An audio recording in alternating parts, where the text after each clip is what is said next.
Hello, and welcome to the Get Lean and Eat Clean podcast. My name is Brian Grin. I'm a certified health coach, trainer, and author. And this podcast is for middle-aged men and women looking to optimize their health and get their bodies back to what it once was 10 to 15 years ago. I will give you simple, actionable items to get long-term sustainable results. Thanks for listening and enjoy the show.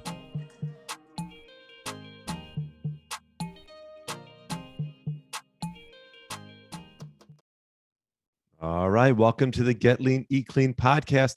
My name is Brian Grin, and I hope you had a great weekend. And I can't believe it's Tuesday, December 28th, 2021, getting to the end of a year.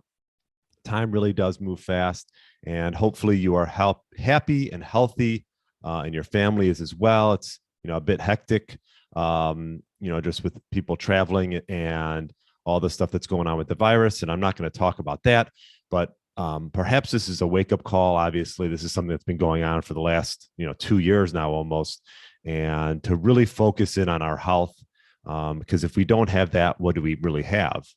And so I thought about a lot of different things to talk about in today's episode. And for me, I just recorded a podcast with Brad Kearns, who has the BRAD podcast, and it hasn't been published yet on either of our platforms, but it will be coming out within the next week or two. So look out for that. And we're going to probably do a part 2. I really enjoy talking with Brad. I think we have a lot of things in common, and we share a lot of the same views on health and wellness and becoming optimal. So one of those things is, nutrient density foods, eating nutrient dense foods. And I try to find these pillars of health that are like the low hanging fruits, the things that you can do that make the biggest impact in other areas of your life. And I just find that if you can focus on the sourcing of your food and the nutrient density of your food, and eating it day in, day out, I think that is going to be one of the biggest pillars of health that's going to affect not only how you perform in the gym, but also in the bed, and how you sleep, your stress levels, and also being able to go periods of time without eating. If you listen, obviously, I always talk about fasting, and that's become sort of a hot topic trend. And the thing about it is, if you're eating crappy foods, fasting's not going to be easy, and a lot of other things aren't going to fall in place. So I figure today I'd say, it's the end of the year. We have all this stuff going on with, COVID and things like that. Why not focus on what we can control, which is our health, and to the best of our ability. And let's do that by eating nutrient dense foods. So I figured I would, take a page out of, Brad has a sort of a carnivore score chart on his website. I can definitely leave a link for that. And I'm going to use that as a basis of it, along with sort of my thoughts on a few different foods. But, I used to not eat meat. I used to just have fish and vegetables, which is not, I'm not saying that's right or wrong, to each their own. So you want to, if you want to eat that way, that's great. I feel like I thrived on it to some degree, but after a while, I felt like I was having a tough time getting enough protein. That was the big thing. And you can only have so much fish or pea protein or things like that. And what I started to learn was that the most bioavailable forms of protein come in meats. And so I wanted to find places that had, grass-fed, grass-finished meats, because yes, it can be a little bit more expensive, but I always say, if I'm going to spend money on something, it's going to be on my health, and it's going to be on the foods that I'm putting in my body, because that's what makes you run. And if you're not running well, then, everything else, you could throw everything else out the window. So I don't like to spend a lot of money on many different things, but on my health and on the foods that I'm putting in my body, and for my family's bodies, my dogs and my wife, we really try to focus on quality, nutrient dense foods. So hopefully this will maybe motivate you to do the same, because a lot of times I think we just go about this in an aimlessly, ordering in, foods, where's that food coming from? And I know, I'm not asking you to go crazy, and I'm not saying you can't order in food, but a lot of times we're not putting in the research or doing our own due diligence to find out where is that food coming from. And I think it's important. I really do. I think this is something that can really make an impact on your health, because I talk about it a lot with my clients. And so let's talk about, some of the things first that could be missing if you're just doing plant-based. And if you want to do plant-based, I'm not against that by all means, but you might have to supplement. You might have to find ways to get around, because you're going to miss out on certain nutrients that you're not going to get from animal foods. And because as I go through sort of the chart of what's the most nutrient dense foods on our planet, a lot of it is going to go under, these animal foods. So, you're going to miss out on the vitamin B family, a lot, vitamin B12. You're going to miss out on creatine, vitamin D3, DHA. You're going to miss out on some heme iron, along with something called taurine. These are just a few of the things that you're going to miss out on if you're not having perhaps eggs, fish, and meat. And there's definitely ways you can get around it. But I would just try to focus on, if you're not restricted by eating fish or meat or things like that, then here would be a good chart to sort of follow. And this would be sort of the hierarchy of what would be the most nutrient dense foods, all the way down to maybe things that you don't need to eat as much. But I would definitely focus in on getting, grass-fed, grass-finished liver.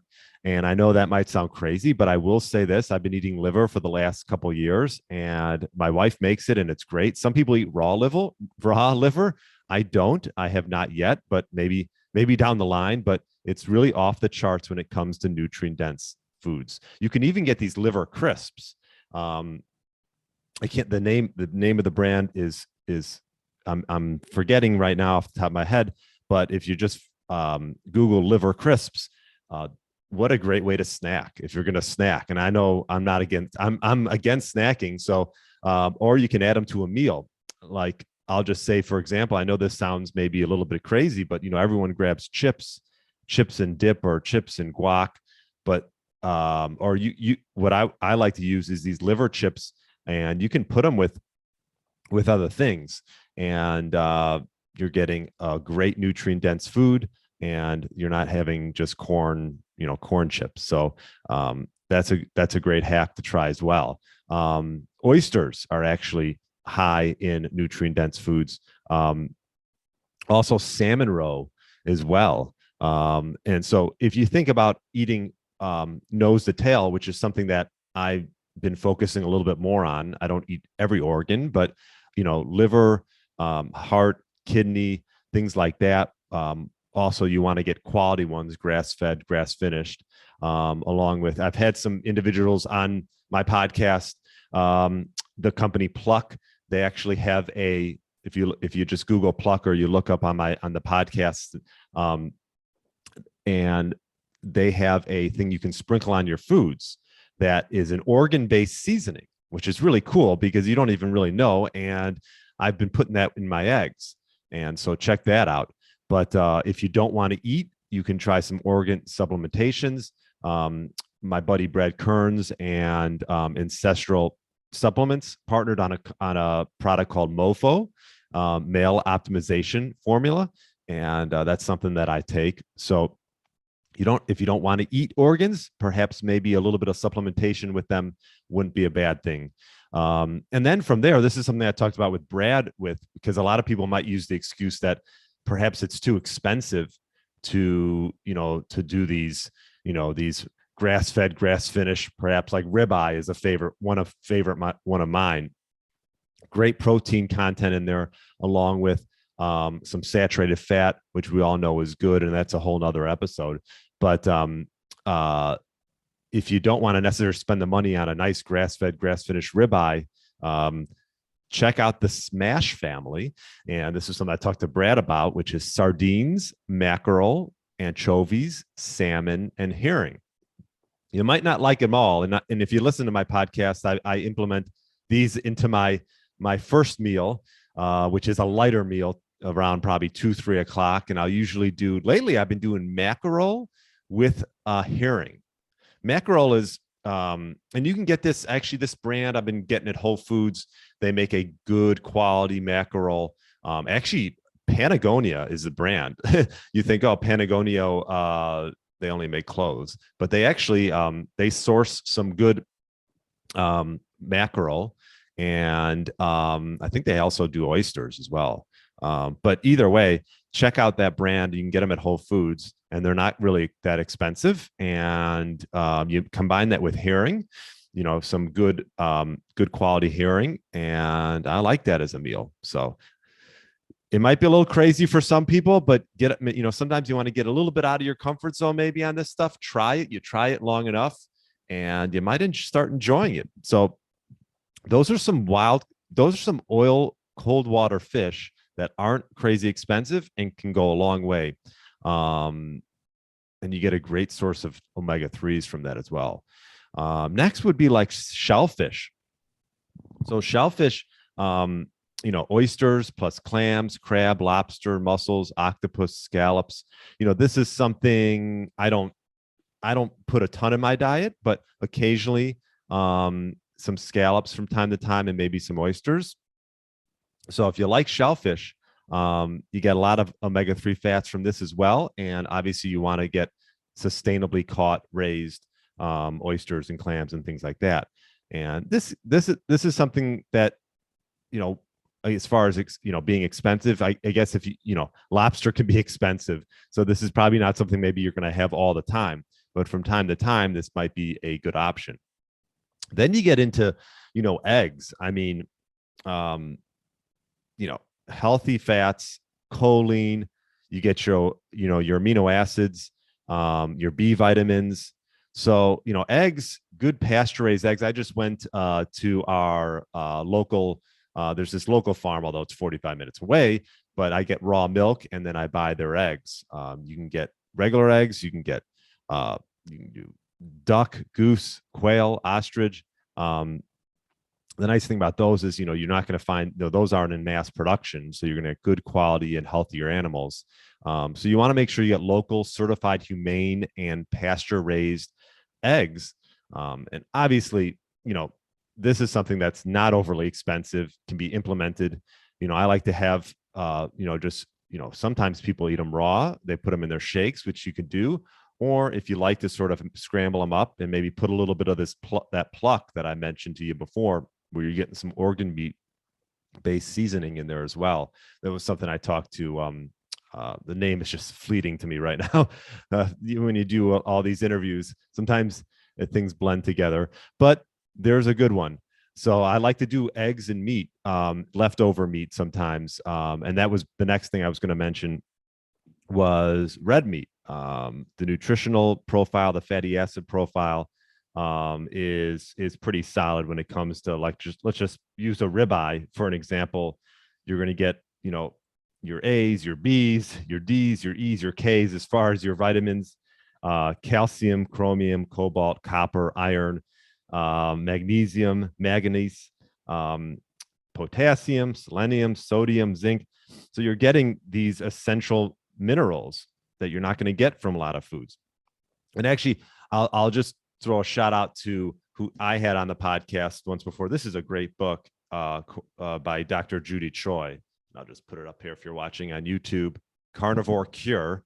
And I'm not necessarily promoting a pure carnivore diet, and she does, and that it's great. But I will just say in general, this book is great whether you're doing carnivore or you're not. So it's called Carnivore Cure. And I'd actually like to get Dr. Troy back on the podcast. That would be great. So ribeye, I can go down the line on that. But that would be a great place to start. And then you can do, your bone broths, your lamb chops, things like that. And I mentioned obviously beef liver. You're getting all the getting B12, choline, biotin, iron, copper, zinc, folate. Okay.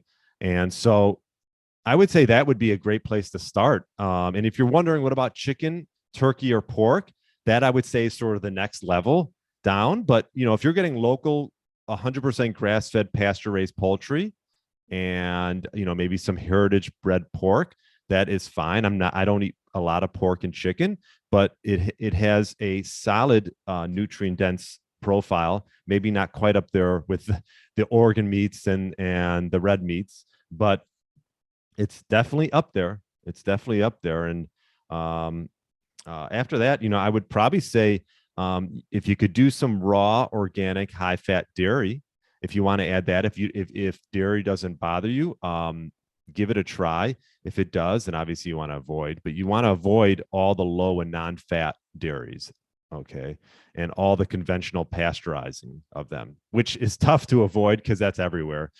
If you could find some raw cheeses and some raw milk, I love it. I've been buying it for the last month or so, and once you go raw, you're not going back to the normal milk. I can tell you that. But it's not always accessible for everyone. If you're going to go dairy, I would definitely go the full fat route. And then after that, you can add in plant foods. I'm not totally against adding in plant foods as long as you're not sensitive to them. Obviously, fiber is something that, for some people, they can handle it. Some people cannot. But, fiber can go a long way, and you're going to get those from a lot of your plant foods. I like to have avocado from time to time, maybe some fermented foods, kefir, kimchi, and what did I just have that? Oh, sauerkraut was fermented sauerkraut. So these are things you can add in maybe to help just mix it up. And, you don't want to just be bored with what you're eating all the time. And if you're wondering about fruit, I would say, stick with locally grown in-season fruits if you could do. I know a lot of people knock on fructose, which is, mainly what's in fruit and the high content it can be in. But I think if you stick to just having it in season and having, mainly like the berries, which are a little bit lower on the glycemic chart, and they have high antioxidant properties, I think that's not bad to add in from time to time. And if you want to add in some sweet potato or squash, those are those are not bad to add in every once in a while as well.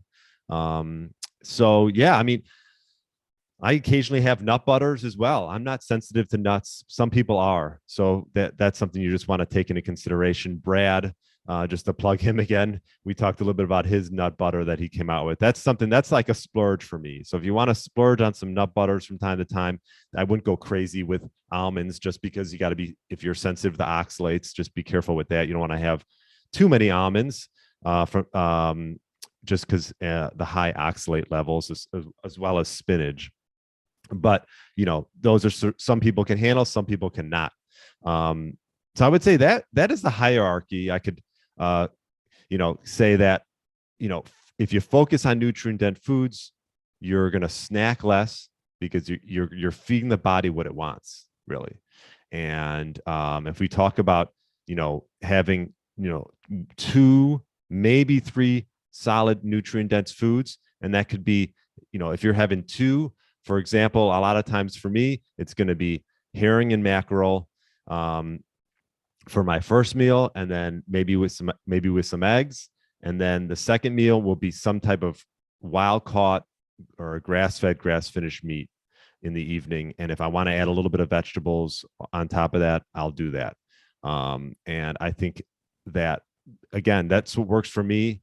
But I think if you focus, like I mentioned, on these nutrient dense foods, if you could start implementing some organs into your life, you're going to realize that you're really missing out and missing the boat on having some of the best foods on the planet. So as long as you get them and source them, and some of the companies that I like to use, Force of Nature, and US Wellness Meats has some great meats as well, and organs as well.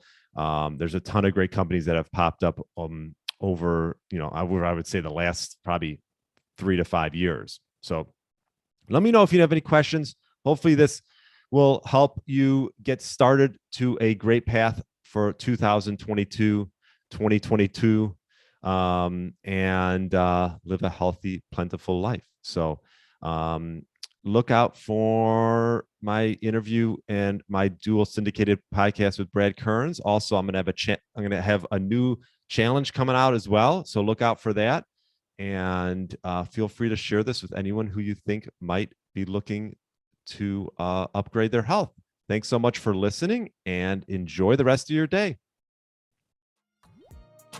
Thanks for listening to the Get Lean, Eat Clean podcast. I understand there are millions of other podcasts out there, and you've chosen to listen to mine, and I appreciate that. Check out the show notes at briangrin.com for everything that was mentioned in this episode. Feel free to subscribe to the podcast and share it with a friend or family member that's looking to get their body back to what it once was. Thanks again, and have a great day.